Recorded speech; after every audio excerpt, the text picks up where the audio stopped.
Framingham Case Study Interpretation Part 2 by Corey Mickle. Let's start off with a little background information.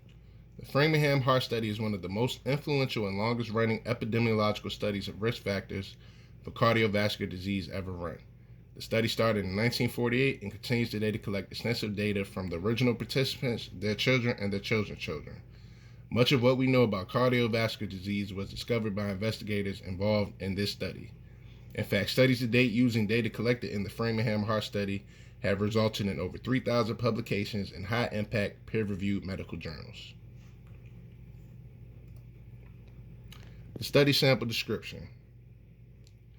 Most of the population is of the age of 49 and the sex of female, with a little over half of the sample being female. This being a heart study, I expected the numbers of hypertension to be quite high, but seeing over 70% still surprised me, as well as the number of individuals not on medication for it.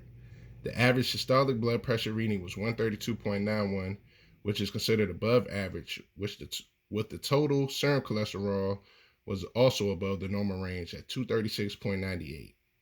However, the glucose levels were somewhere in the middle of the normal range at 82.19. About half of the sample are current smokers, with a little less than 50%, and only 9.4% have experienced a stroke, which I also was surprised by, as that number feels low considering the largest risk factor for a stroke is high blood pressure, which this group does have on average. Risk factors comparison in men and women. The average age of men and women in the study is almost identical, with the average age being 50.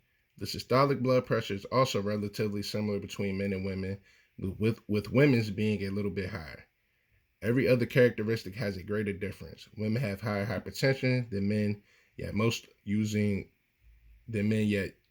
more anti-hypertension medications. And women also have higher cholesterol levels and occurrence of diabetes.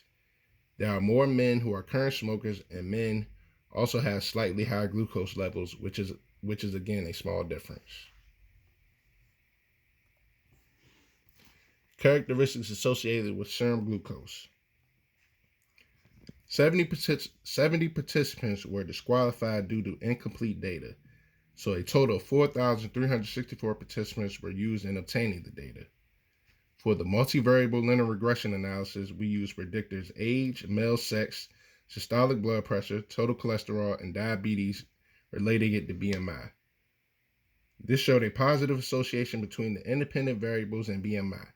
An increase in these independent variables correlate to higher levels of BMI.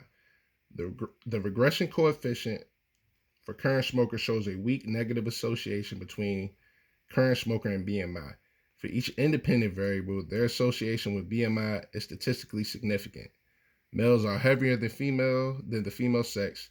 Systolic blood pressure is highly significant. The regression coefficient associated with systolic blood pressure is 0.05716, suggesting that each 1 unit increase in BMI is associated with a 0.05716 increase in systolic blood pressure.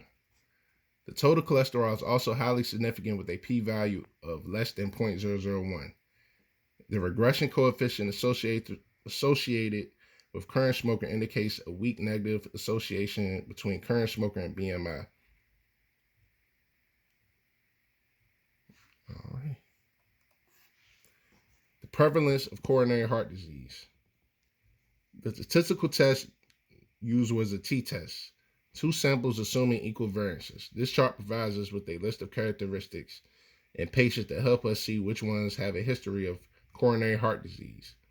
The above data shows that on average, someone older than 57 years of age with a high blood pressure of 145/87, a high total serum cholesterol of 243.20, and an average BMI of 26.83 are more likely to have a history of coronary heart disease.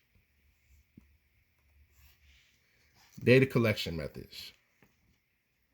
One of the most common data collection methods in these studies is mean and standard deviation. Mean is looking at the average results among participants, while standard deviation is the most used measure of variability, computed as the square root of the variance. Other methods of data collection used are regression coefficient, multivariable analysis, and crude analysis. Regression coefficient is an estimate of a parameter that reflects the association between an independent variable and the outcome in a multiple regression setting. It is interpreted as the change in outcome relative to one unit change in the independent variable, holding all other predictor or independent variables constant. Multivariable analysis is an analysis designed to assess interrelationships among several risk factors or exposure variables in a single outcome. Sometimes confused with multivariable analysis, which refers to the situation where we assess interrelationships among several risk factors or exposures in several outcomes considered simultaneously.